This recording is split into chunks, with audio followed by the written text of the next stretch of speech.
Bismillahirrahmanirrahim. Assalamualaikum anak-anak, apa kabar semuanya? Sehat? Waalaikumsalam Ibu, baik Ibu. Waalaikumsalam warahmatullahi wabarakatuh. Ibu bagaimana kabarnya? Bagaimana kabarnya Bu? Alhamdulillah sehat. Nah, baik, langsung saja ya. Sebelum kita memulai pembelajaran kita pada hari ini, ada baiknya kita berdoa terlebih dahulu. Nah, baik, untuk anak Ibu Adi, persilahkan pimpin doa.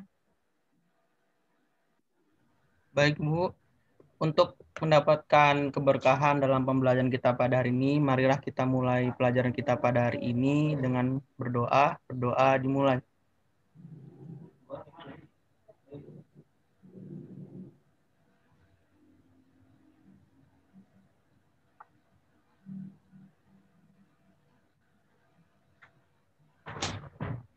Berdoa selesai.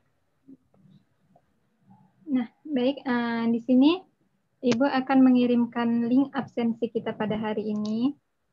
Silahkan diisi ya.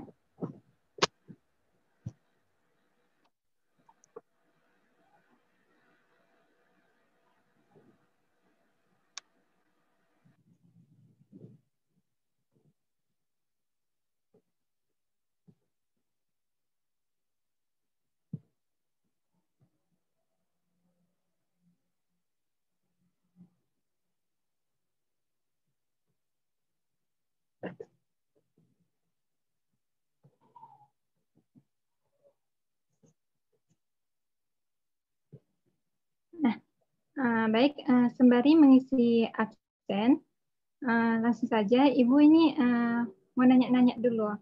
Nah, jadi anak-anak Ibu sekalian pasti kan pernah melihat dan berjalan-jalan di persawahan kan? Nah, jadi kira-kira apa saja sih makhluk hidup yang dapat kita lihat di persawahan tersebut? Ayo, siapa yang mau jawab? Saya Bu, Baik, Laila silakan. yang makhluk hidup yang biasa di sawah itu seperti kodok, tikus, jangkrik, belalang, dan burung Bu. Nah, terus ada lagi? Ada lagi yang mau nambahkan? Pinter. Saya Bu, Ya, silahkan Adi. adapun beberapa makhluk hidup yang dapat ditemui di persawahan itu, kalau untuk tumbuhannya seperti padi, kemudian beberapa sayur-sayuran yang mungkin bisa saja ditanami bertegalan dari sawah itu. Kemudian kalau untuk hewannya sendiri misalnya seperti kodok ataupun katak, burung, kemudian ada jangkrik, dan lain sebagainya. Terima kasih, Bu. Nah, semua jawabannya benar ya. Nah, jadi di persawahan itu kita bisa melihat berupa padi, pepohonan, juga kita dapat melihat seorang petani, kemudian kita juga dapat melihat mungkin ada gajah. Nah, kemudian untuk hewan kecilnya kita juga dapat melihat seperti cacing. Nah, kemudian ada juga tanah, air, dan bebatuan yang lainnya. Nah, jadi dari makhluk hidup itu dapat kita ketahui juga bahwa biasanya pepohonan itu berperan sebagai produsen. Nah, kemudian kalau untuk hewan seperti gajah dan juga manusia itu biasanya itu sebagai konsumennya. Nah, kemudian kalau dia seperti cacing, kemudian bakteri dan jamur, nah itu sebagai decomposer atau pengurai. Nah, pertanyaan selanjutnya, Ibu pengen nanya, dari makhluk hidup yang kalian sebutkan tadi, apa-apa saja sih komponen abiotik itu? Dan apa-apa saja komponen biotik? Dan apa sebenarnya komponen abiotik dan biotik itu? Siapa yang mau jawab? Saya mau jawab Bu. Siapa ini? Lutfi ya Bu. Iya, silahkan. Nah, jadi di dalam sebuah persawahan ada dua komponen yang melingkupinya, yaitu komponen biotik dan juga komponen abiotik. Komponen biotik itu terdiri dari komponen-komponen yang hidup atau makhluk hidup. Seperti yang sudah dijelaskan oleh teman-teman tadi, komponen biotik itu terdiri dari hewan dan tumbuhan yang ada di ekosistem sawah itu. Kemudian, komponen abiotik adalah komponen yang terdiri dari benda-benda yang tak hidup atau benda-benda mati, seperti adanya air, tanah, udara, sinar matahari, dan juga bebatuan. Mungkin itu saja yang bisa saya sampaikan, saya kembalikan ke Ibu. Nah, benar. Nah, terima kasih kepada Tia. Nah, jadi yang dimaksud dengan komponen biotik itu adalah komponen yang berasal dari makhluk hidup. Contohnya yang seperti dibilang Tia tadi, ada padi, pepohonan, ada hewan-hewan lainnya. Nah, kemudian kalau komponen biotik, dia merupakan komponen abiotik, dia merupakan komponen tidak hidup. Nah, contohnya itu ada batu, air, dan lain sebagainya. Nah, baik, sebelumnya nanti Ibu akan perintahkan kalian untuk membentuk kelompok. Nah, ini Ibu kirim nama-nama kelompoknya di grup. Nanti masing-masing ketua bisa bertanggung jawab untuk membuat grup WA-nya masing-masing ya. Ini Ibu kirim dari WA grup.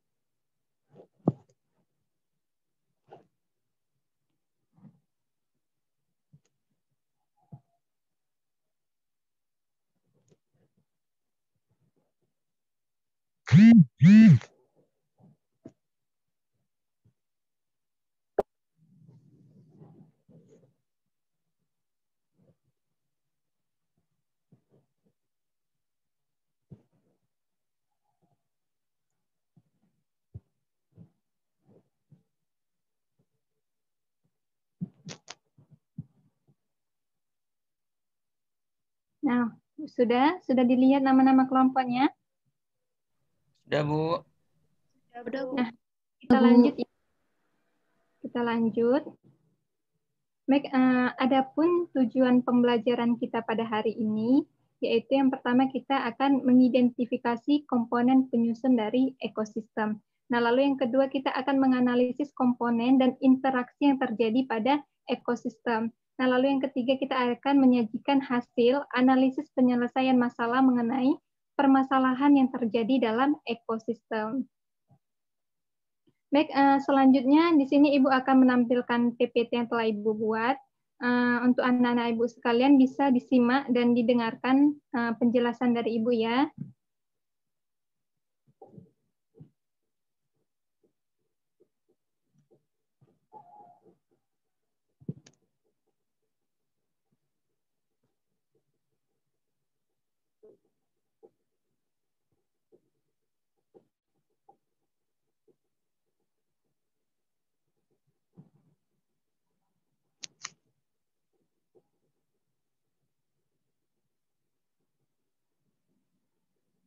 Sudah dapat dilihat? Sudah, Bu. Sudah, Bu.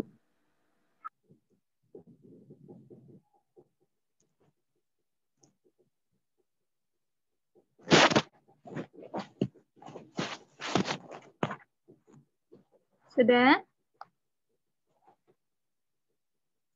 Sudah, dapat? Bu. Sudah terlihat, Bu. Sudah, Bu. Baik, ekologi. Nah, jadi apa sih Bu ekologi itu?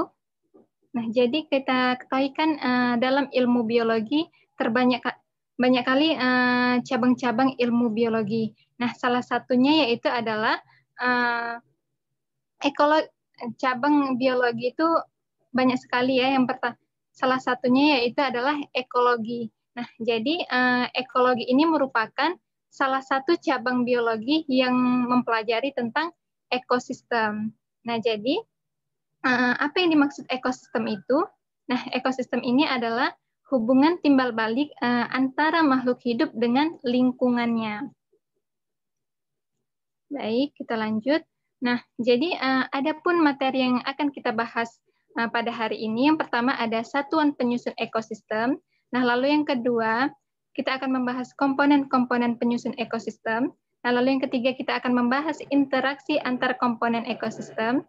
Nah, lalu kita juga akan membahas aliran energi dan juga daur biogeokimia. Nah, baik, satuan penyusun ekosistem. Nah, jadi satuan penyusun ekosistem ini ada individu, populasi, juga komunitas. Nah, yang pertama individu. Nah, individu ini merupakan organisme tunggal. Contohnya itu apa, Bu? Nah, itu dapat dilihat ada seekor ikan, kemudian ada juga sebuah pohon. Lalu yang kedua ada populasi. Nah, populasi ini merupakan sekelompok individu yang sejenis yang mendiami tempat tertentu. Nah, contohnya itu adalah sekelompok ikan mas yang berada dalam satu kolam. Nah, kemudian yang kedua ada sekelompok kaktus yang berada di gurun. Kemudian, kalau yang komunitas, dia merupakan kumpulan populasi yang berbeda dan hidup bersama di tempat tertentu. Contohnya itu ada komunitas laut, ada komunitas gurun, dan lainnya. Nah, kemudian ada komponen-komponen ekosistem. Nah, jadi seperti yang di awal tadi, komponen-komponen ekosistem itu ada komponen abiotik dan juga ada komponen biotik. Nah, jadi komponen abiotik ini adalah komponen benda tidak hidup. Contohnya itu ada batu, tanah, cahaya matahari, dan juga air, dan lain sebagainya. Nah, kemudian kalau komponen biotik, dia merupakan komponen yang terdiri dari makhluk hidup. Contohnya itu ada tumbuhan, hewan dan manusia, cacing, dan lain sebagainya. Dan biasanya untuk tumbuhan ini, dia sebagai produsen. Nah, kemudian untuk hewan dan manusia itu sebagai konsumen. Nah, kemudian untuk hewan seperti cacing, kemudian jamur, dan juga bakteri, itu biasanya sebagai dekomposer atau pengurai. Nah, selanjutnya kita akan membahas interaksi antar komponen ekosistem. Nah, jadi interaksinya ini ada 6. Yang pertama itu ada netral, yang kedua ada predasi, yang ketiga ada parasitisme, lalu yang keempat ada komensalisme, lalu yang kelima ada mutualisme, dan yang keenam ada alelopati. Nah, yang pertama ada netral. Nah, netral ini adalah hubungan tidak saling mengganggu antar organisme dalam habitat yang sama, yang bersifat tidak menguntungkan dan juga tidak dirugikan antara kedua belah pihak. Nah, contohnya itu seperti di gambar, itu ada seekor kucing dan juga burung hantu. Ya udah, mereka itu hanya bermain selayaknya anak kecil. Mereka itu hubungannya itu hanya sebatas itu aja, hanya bermain sebagai anak kecil. Nah, kemudian yang kedua itu ada predasi. Nah, predasi ini adalah hubungan antara mangsa dan pemangsa atau predator. Nah, contohnya itu dapat dilihat ada hewan cheetah dan juga rusa. Nah, kemudian hewan cheetah ini mengejar rusa untuk memangsanya. Nah, kemudian yang ketiga itu ada komensalisme. Nah, komensalisme ini adalah interaksi hubungan antar dua organisme yang berbeda spesies, di mana salah satu spesies ini diuntungkan, sedangkan spesies yang lain ini tidak dirugikan ataupun tidak diuntungkan. Nah, contohnya itu dapat dilihat, itu ada anemon laut dan juga ikan badut. Nah, jadi di sini ikan badut memiliki zat yang melapisi tubuhnya sehingga dia itu kebal dari sengatan anemon laut. Nah, sementara ikan badut tinggal di sela-sela dari anemon itu. Nah, kemudian anemon ini tidak mendapatkan gangguan ataupun juga keuntungan dari hal tersebut. Nah, kemudian ada interaksi parasitisme. Nah, parasitisme ini merupakan hubungan antar organisme yang berbeda spesies. Nah, hubungan ini menguntungkan satu pihak dan merugikan yang lain. Nah, contohnya itu ada tumbuhan tali putri. Itu dapat dilihat di gambar. Nah, itu tumbuhan ini kan tidak memiliki klorofil ataupun zat hijau daun yang diperlukan untuk fotosintesis. Jadi karena hal itu dia menempelkan dirinya pada tumbuhan lain untuk mengambil sari-sari makanan.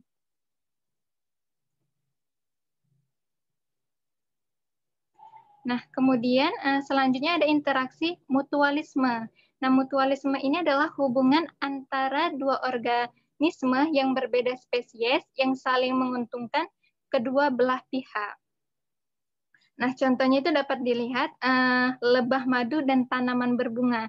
Jadi lebah madu ini mendapatkan makanan berupa madu dari bunga tersebut, sedangkan bunga ini mendapatkan keuntungan dalam berkembang biak karena proses penyerbukan dilakukan oleh lebah madu. Nah, selanjutnya yaitu ada alelopati. Nah, jadi alelopati ini merupakan interaksi antar populasi. Jadi jika populasi yang satu menghasilkan zat yang dapat menghalangi tumbuhnya, jadi ini populasi yang satu menghasilkan zat yang dapat menghalangi tumbuhnya populasi lain. Nah, contohnya itu ada alang-alang yang mampu mengeluarkan alelopati sehingga menghalangi tumbuhan lain. Nah, baik, kita lanjut mengenai aliran energi. Nah, jadi untuk aliran energi ini dapat terjadi apabila ada peristiwa makan dan dimakan antara komponen biotik dalam suatu ekosistem yang terjadi perpindahan energi dari makhluk hidup satu ke makhluk hidup lainnya. Nah, aliran energi ini dapat dilihat dari rantai makanan, jaring-jaring makanan, juga piramida makanan.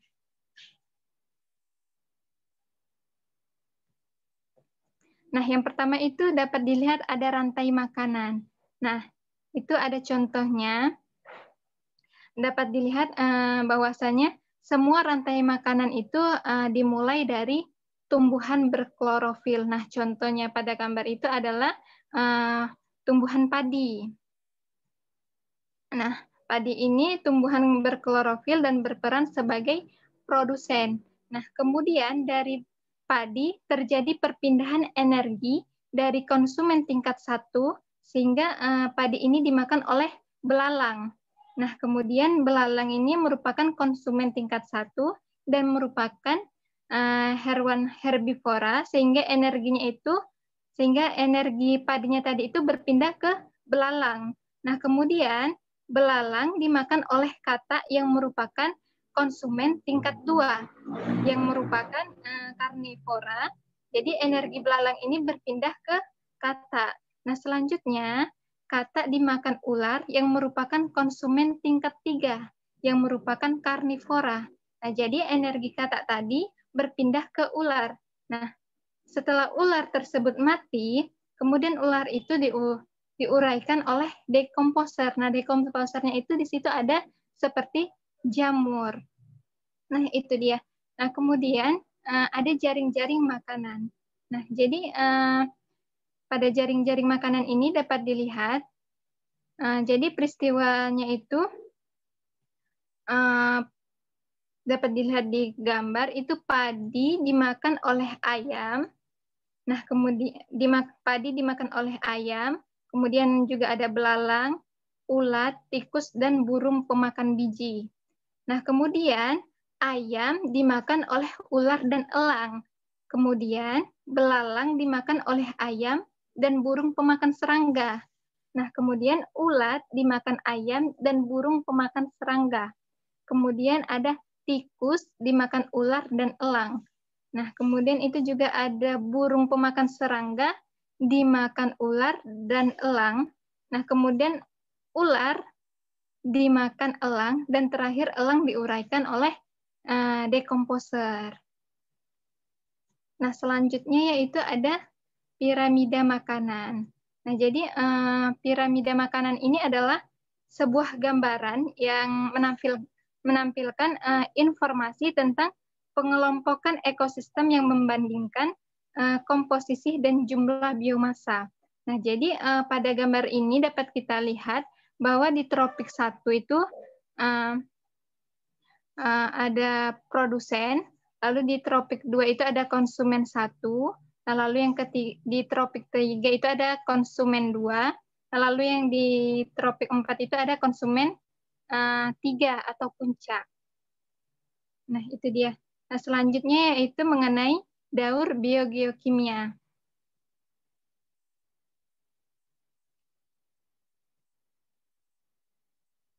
Nah, jadi daur biogeokimia ini dapat dilihat dari daur air, Kemudian nanti juga ada daur oksigen dan karbon dioksida. Nah, kemudian juga ada nanti daur nitrogen. Nah, yang pertama ini ada daur air. Nah, dapat dilihat dari daur air ini. Daur air ini terjadi bila air laut itu menguap dan membentuk awan. Nah, kemudian mengalami proses pengembunan dan terjadi hujan. Nah, selanjutnya hujan jatuh ke bumi. Lalu sebagian air hujan meresap dalam tanah menjadi air tanah. Nah, kemudian sebagian lagi airnya itu mengalir ke sungai, ke danau, kemudian juga ke laut. Nah, itu dinamakan air permukaan. Nah, kemudian uap air dari sungai, danau, dan laut tadi membentuk awan lagi. Nah, begitulah seterusnya. Nah, kemudian selanjutnya ada daur oksigen dan karbon. Nah, dapat dilihat di gambar. Nah, jadi daur oksigen dan karbon itu karbon dioksidanya ini dari pernapasan diambil dari tumbuhan untuk proses fotosintesis dan kemudian disimpan dalam bentuk senyawa organik. Nah, senyawa organik ini dimakan konsumen. Nah, kemudian jika makhluk hidup ini mati, maka senyawa dalam tubuhnya itu akan diuraikan oleh pengurai menjadi senyawa organik yang akan dimanfaatkan oleh tumbuhan dan seterusnya. Nah, kemudian penguraian karbon dalam tumbuhan dapat terjadi sangat lambat sampai jutaan tahun. Ya, pada akhirnya terbentuklah batu bara atau minyak bumi dan lain sebagainya. Nah, kemudian siklus oksigen ini berhubungan langsung dengan siklus karbon, yaitu terjadinya pernapasan dan juga fotosintesis. Nah, kemudian ada daur nitrogen. Nah, dari gambar ini dapat dilihat, gambar ini merupakan salah satu contoh dari daur nitrogen, di mana pertumbuhan tanaman ini memerlukan nitrogen dari dalam tanah yang disebarkan melalui akar. Nah, kemudian nitrogen ini tersedia dalam bentuk ion nitrogen. Nah, kemudian selanjutnya akan direduksi oleh tanaman menjadi ion nitrit. Nah, ini dia. Nah, kemudian ion nitrit ini diolah menjadi amonium ion yang menjadi asam amino. Nah, kemudian saat makhluk hidup mati, baik itu tumbuhan ataupun manusia, serta termasuk kotoran dari makhluk hidup tersebut, itu akan melepas nitrogen organik. Nah, nitrogen ini kemudian akan dikonversi oleh bakteri menjadi amonium. Nah, inilah proses yang disebut dengan mineralisasi. Nah, itu dia. Nah, mungkin itu saja penjelasan dari Ibu.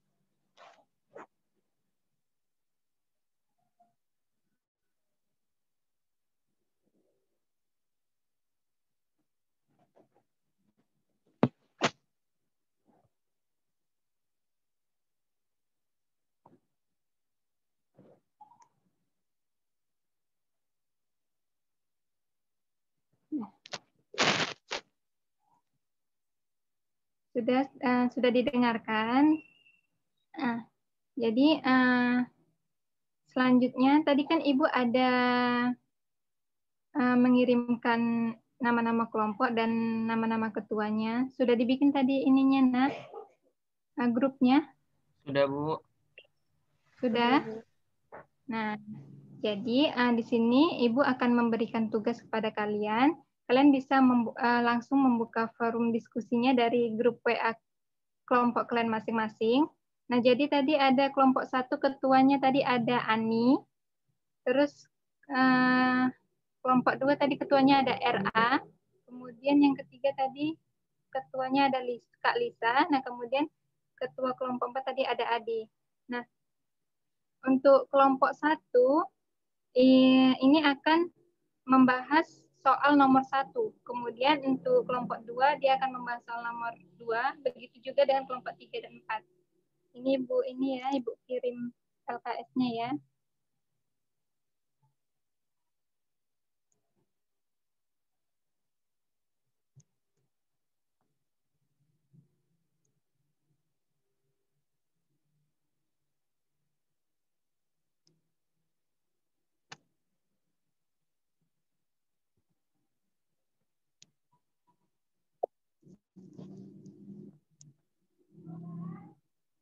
Nah, sudah masuk?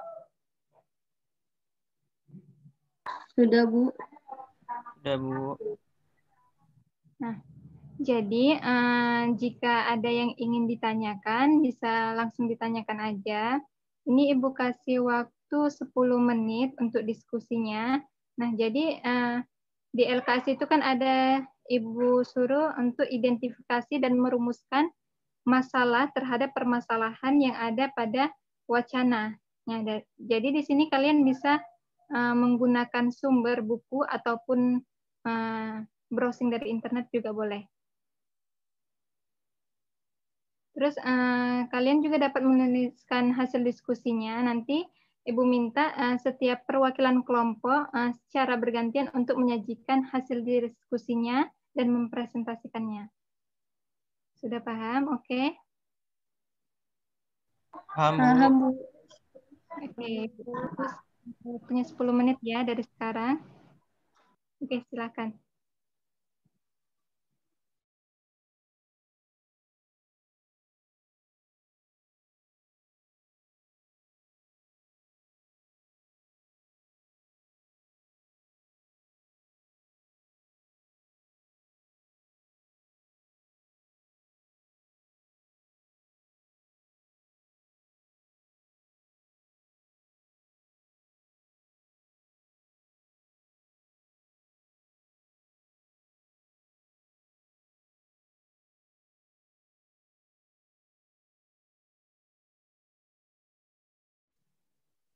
Kalau ada yang mau ditanyakan, bisa langsung ditanyakan aja ya.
Baik, udah selesai.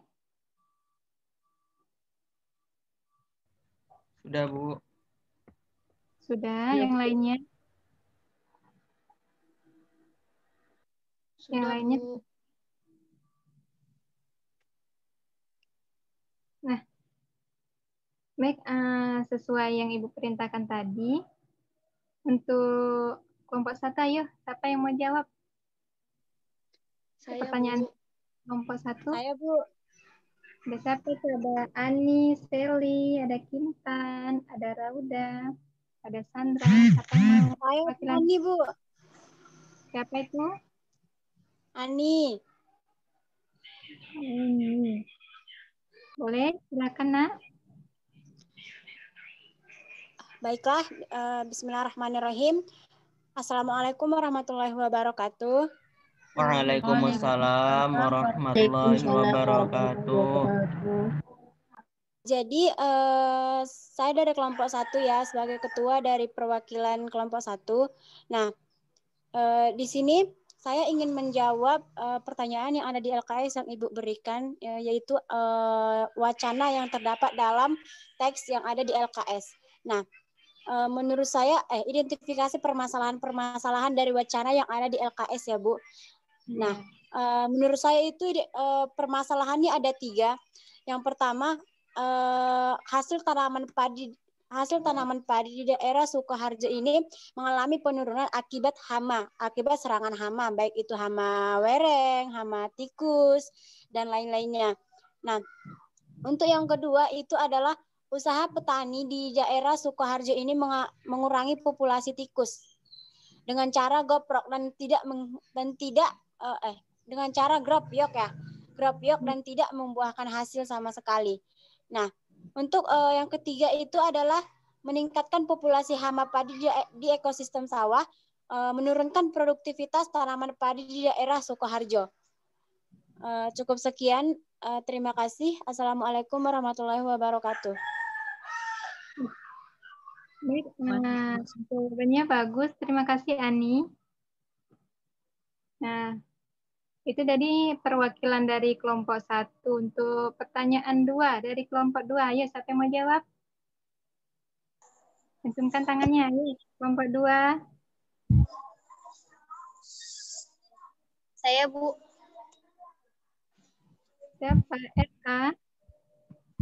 Nah, jadi kan tadi soalnya merumuskan masalah. Nah, jadi berdasarkan wacana yang kita dapat di sini, rumusan masalahnya itu seperti bagaimana sih solusi yang tepat dan berhasil untuk mengatasi atau menanggulangi serangan hama tikus. Nah, kemudian untuk solusinya yang dapat kita ambil itu berdasarkan dari rumusan masalah tadi. Nah, solusinya itu dengan cara, misalnya yang pertama itu melakukan penanaman dan pemanenan secara serampak meliputi area yang luas. Kemudian yang kedua itu pembersihan lahan atau sanitasi lingkungan. Nah, yang kemudian itu pemberian fumigasi. Selanjutnya itu pemberian rodentisida. Dan selanjutnya itu pemasangan tirai persemaian pada saat padi disemai. Kemudian selanjutnya, nah secara biologi itu atau hayati dengan memanfaatkan musuh-musuh alami tikus seperti halnya ular, kemudian burung hantu, dan yang terakhir itu dengan cara membunuh tikus secara fisik. Seperti itu, Bu. Terima kasih. Oke, terima kasih pada RA. Berarti itu dia rumusan masalahnya untuk menanggulangi hama tikus. Iya, serangan hama pada tikus. Oke, jawabannya bagus. Nanti Ibu tambahi lagi ya. Untuk jawaban nomor 3, kelompok 3 ya, siapa yang mau? Adinda Retno, Bu. Adinda Retno, boleh? Silakan. Ya, jadi di soal nomor 3 itu kan disuruh mengidentifikasi komponen-komponen yang berada di ekosistem sawah. Di situ disebutkan ada komponen biotik dan abiotik. Jadi komponen biotiknya itu terdiri dari padi yang berperan sebagai produsen yang menghasilkan sumber karbohidrat bagi manusia dan juga menghasilkan CO2 karena dia bisa berfotosintesis. CO2 ini dan dia bisa menghasilkan oksigen dari hasil fotosintesis. Lalu di situ ada petani. Petani ini berperan sebagai pengolah sawah. Lalu di situ ada hewan-hewan seperti wereng, tikus, keong emas. Di sini perannya sebagai hama yang dapat merusak tanaman padi. Lalu di situ ada komponen abiotiknya seperti tanah, air, cahaya, CO2, dan juga udara. Nah, tanah ini berperan sebagai media tanam padi sehingga padi dapat menyerap nutrisi dari tanah. Lalu air, cahaya, dan CO2 ini berperan sebagai bahan yang digunakan oleh tanaman padi untuk melakukan fotosintesis. Lalu hasil fotosintesis ini yang berupa CO2 atau udara ini berperan bagi manusia untuk pernapasan. Sekian dari saya, mungkin dari teman kelompok saya, Lailatul Husna juga ingin menambahkan. Terima kasih, Bu. Terima kasih juga, Adinda Retno. Laila, boleh silakan, Nak. Ya, Bu, di sini saya ingin menambahkan, tadi teman saya sudah menjelaskan apa-apa saja komponen biotik dan abiotik. Nah, yang tadi yang belum tersebutkan itu juga ada kelembaban. Kelembaban juga termasuk dari komponen abiotik. Nah, selanjutnya dari komponen biotiknya itu ada OPT, organisme pengganggu tanaman. Nah, terus kalau peranannya, air itu dapat membantu menyuburkan tanaman. Salah satunya itu tanaman padi tadi, Bu. Terus juga air juga dapat membantu dalam proses terjadinya fotosintesis. Nah, kalau udara itu peranannya sebagai sumber oksigen dan karbon dioksida bagi makhluk hidup yang membantu dalam proses fotosintesis juga.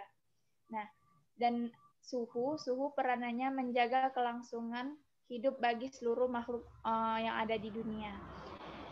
Dan selanjutnya itu ada cahaya matahari. Cahaya matahari merupakan yang dibutuhkan dalam proses fotosintesis dan dapat mempengaruhi kelarutan oksigen dan karbon dioksida di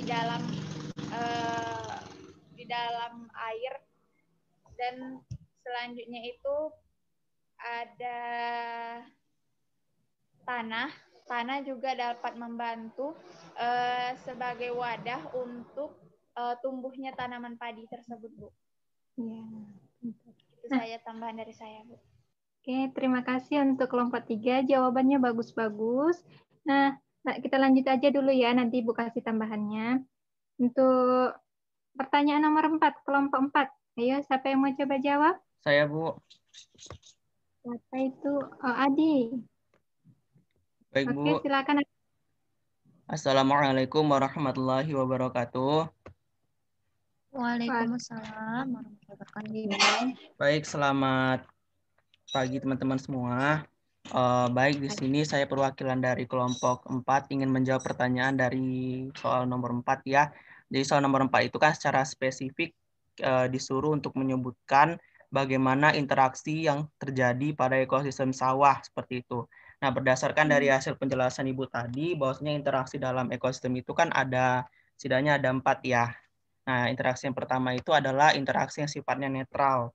Interaksi yang sifat netral itu terjadi misalnya antar komponen seperti keong emas dengan tikus. Itu kan tidak ada hubungannya hubungan interaktif secara spesifik di antara kedua organisme itu. Seperti itu. Kemudian itu termasuk ke dalam golongan interaksi antara biotik dengan biotik. Sementara untuk yang interaksi yang terjadi antara komponen abiotik dengan biotik atau sebaliknya biotik dengan abiotik itu misalnya seperti tumbuhan ya yang menyerap air seperti itu, dan juga proses nitrifikasi yang dibantu oleh proses bakteri nitrat dan juga oleh tumbuhan itu seperti itu, di mana yang kita tahu nitrat itu kan merupakan komponen dari anorganik ya, bioabiotik, sedangkan tumbuhan itu adalah komponen biotik sehingga terjadi proses interaksi antara abiotik dengan biotik. Kemudian yang berikutnya adalah untuk secara spesifik predasi ya antara predator dengan pemangsa itu misalnya seperti tikus dengan ular seperti itu. Nah, itu kan merupakan antara predator dengan pemangsa.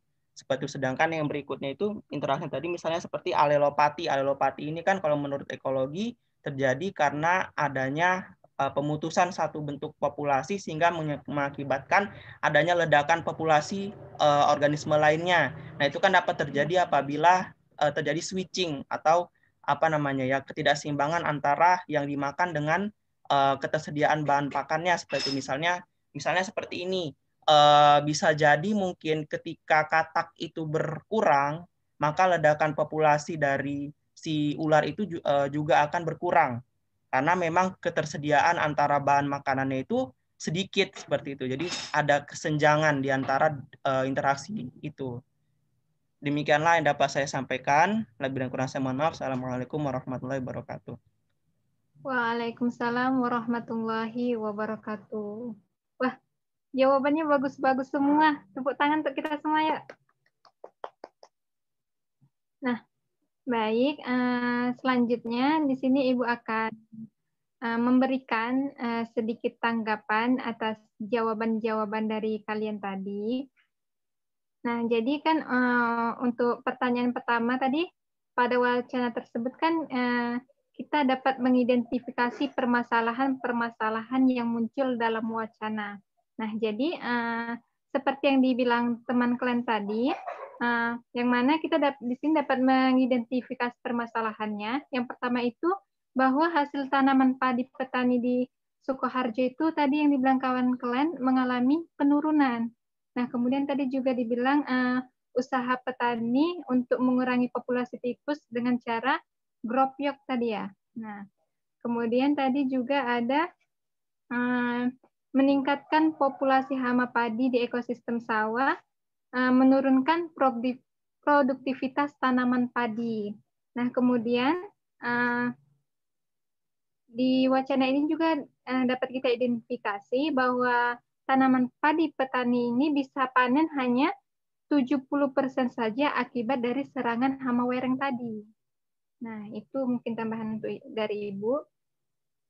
Nah, kemudian untuk pertanyaan yang nomor 2, di sini kita disuruh untuk membuat rumusan masalah dan alternatif cara ataupun solusi yang dapat diambil untuk mengatasi permasalahan dari rumusan masalah yang kalian buat. Nah, jadi tadi ada teman kalian, dia membuat rumusan masalah tentang solusi yang tepat dan berhasil untuk mengatasi dan menanggulangi serangan hama tikus. Nah, tadi ada solusinya itu dengan cara melakukan penanaman dan pemanenan secara serempak meliputi area yang luas. Nah, kemudian dia melakukan pembersihan lahan atau sanitasi lingkungan. Nah, kemudian dia dengan cara pemberian funigasi. Nah, kemudian ada tadi dia katanya dengan membunuh tikus secara fisik. Ya kan? Siapa tadi? RA yang jawab ya. Nah, kemudian tadi untuk pertanyaan yang ketiga, mengenai komponen-komponen yang berada di ekosistem sawah dan peranannya. Nah, jadi tadi udah dijelaskan oleh teman kalian Adinda Retno juga Lailatul Husna bahwa komponen yang ada di persawahan itu dapat berupa tadi padi, kemudian juga ada tadi tikus, kemudian tadi ada juga katanya wereng berdasarkan wacana tadi kan. Nah, kemudian juga tadi ada juga tanah, air, nah kemudian juga ada suhu tadi dibilang, kemudian ada sinar matahari. Nah, kemudian untuk peranannya biasanya itu untuk tumbuhan seperti pepohonan itu dia tadi katanya sebagai produsen. Nah, kemudian untuk hewan seperti gajah dan manusia itu sebagai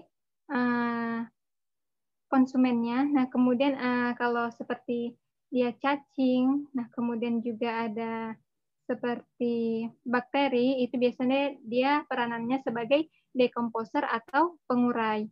Nah, kemudian kita lanjut untuk pertanyaan yang keempat tadi. Sini kita disuruh untuk mengidentifikasi macam-macam interaksi yang terdapat pada ekosistem sawah. Nah, tadi Adi sudah bilang di situ ada interaksi antara keong emas dengan tikus. Nah, dia di sini dia melakukan interaksi netral. Nah, kemudian tadi Adi juga bilang ada interaksi antara komponen biotik dengan abiotik, yaitu tumbuhan yang menyerap air. Nah, kemudian ada juga tadi interaksi predasi dari komponen biotik dan biotik, yaitu tikus dan ular. Nah, untuk tambahannya yaitu di sini di persawahan ini kita juga dapat melihat interaksi antara padi dengan laba-laba. Contohnya itu. Nah, jadi padi dengan laba-laba ini ia memiliki interaksi komensalisme, di mana hubungan antara makhluk hidup yang berlainan jenis, yang berbeda spesies, dengan salah satu spesies mendapat keuntungan, sedangkan spesies yang lainnya dia dirugikan.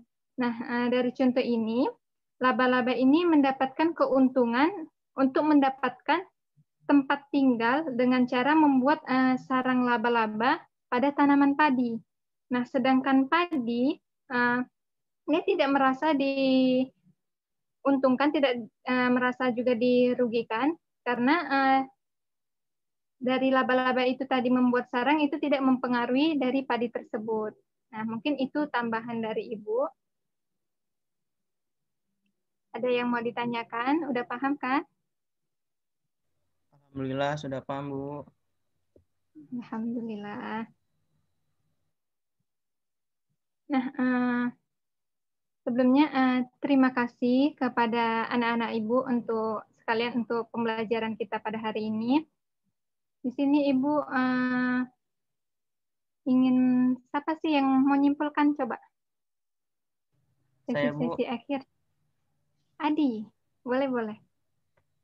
Oke, baik. Terima kasih, Ibu. Pembelajaran kita pada hari ini ialah mengenai ekosistem. Adapun beberapa hal yang telah kita pelajari bersama tadi adalah yang pertama, definisi dari ekosistem itu sendiri, di mana ekosistem itu adalah hubungan timbal balik antar komponen biotik dengan komponen abiotik yang nantinya akan membentuk suatu interaksi. Nah, apa itu komponen biotik? Komponen biotik itu adalah komponen yang berasal dari makhluk hidup, di mana komponen biotik ini terbagi menjadi 3. Tadi ada yang produsen, konsumen, dan dekomposer. Produsen itu adalah yang menghasilkan makanan. Hanya terdapat pada organisme yang sifatnya autotrof. Misalnya seperti tumbuhan, seperti itu. Sedangkan komponen yang sifatnya konsumen itu ada 2, konsumen tingkat 1, konsumen tingkat 2. Konsumen itu adalah yang memakan produsen. Kalau yang memakan produsen secara langsung namanya konsumen tingkat 1. Misalnya seperti jangkrik memakan padi. Tadi sudah disebut oleh Ibu. Sedangkan konsumen tingkat 2 itu adalah konsumen yang memakan konsumen tingkat 1. Contohnya itu misalnya burung memakan jangkrik. Kan jangkrik tadi konsumen tingkat 1. Kemudian ada yang namanya dekomposer. Dekomposer itu adalah pengurai. Pengurainya itu misalnya seperti apabila makhluk hidupnya itu mati, maka akan diuraikan oleh seperti bakteri ataupun jamur. Kemudian kita tadi ada mempelajari tentang satuan penyusunan ekosistem. Itu ada 3 kan, individu, populasi, dan komunitas. Bedanya adalah kalau individu itu kan makhluk hidup tunggal, sedangkan populasi itu adalah kumpulan dari individu yang sama, sedangkan komunitas itu adalah kumpulan dari populasi yang berbeda.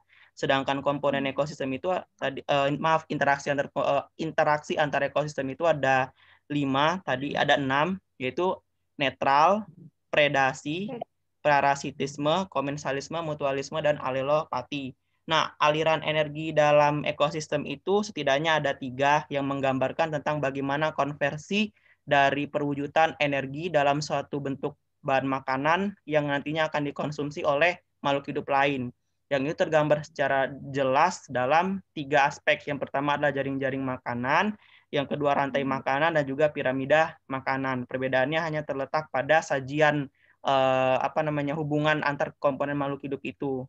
Seperti itu. Sedangkan yang berikutnya materi terakhir yang kita pelajari adalah tentang daur biogeokimia, yaitu daur yang terjadi antara komponen anorganik dalam komposisi ekosistem. Misalnya yang pertama adalah daur air.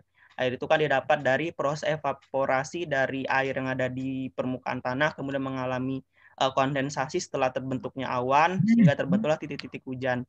Yang berikutnya itu adalah daur oksigen dan karbon, dan yang terakhir adalah daur nitrogen. Demikianlah yang dapat saya sampaikan. Assalamualaikum warahmatullahi wabarakatuh. Waalaikumsalam warahmatullahi wabarakatuh. Baik, terima kasih kepada anak-anak Ibu. Terima kasih juga kepada Adi yang sudah menyimpulkan materi pada hari ini. Nah, baik, sebelum Ibu akhiri, di sini Ibu akan mengirimkan soal kuis di WA Group untuk diisi masing-masing pribadi ya. Nah, jadi nanti tulis jawabannya itu di kertas selembar. Nah, lalu nanti foto dan kirim ke WA Ibu. Nah, jangan lupa cantumkan namanya masing-masing. Bisa? Nggak banyak-banyak kok soalnya ya. Bisa, Bu. Bisa, Bu. Terima Baik, kasih, Bu. bentar dulu.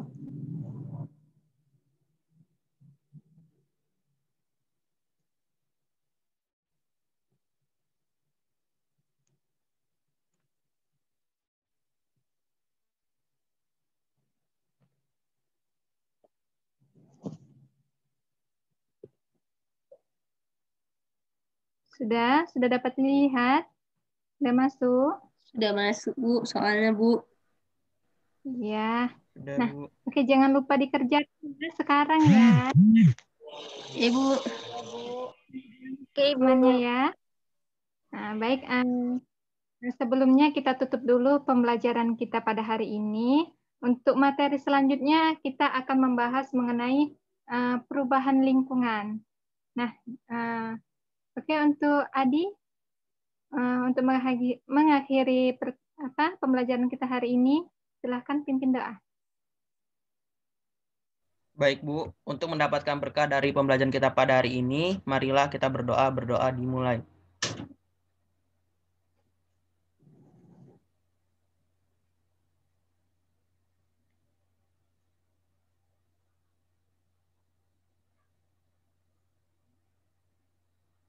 Berdoa selesai. Oke, terima kasih semuanya. Saya Ibu akhiri. Assalamualaikum warahmatullahi wabarakatuh. Sampai jumpa. Waalaikumsalam Waalaikumsalam warahmatullahi wabarakatuh. Sampai jumpa, Ibu. Jumpa, Ibu.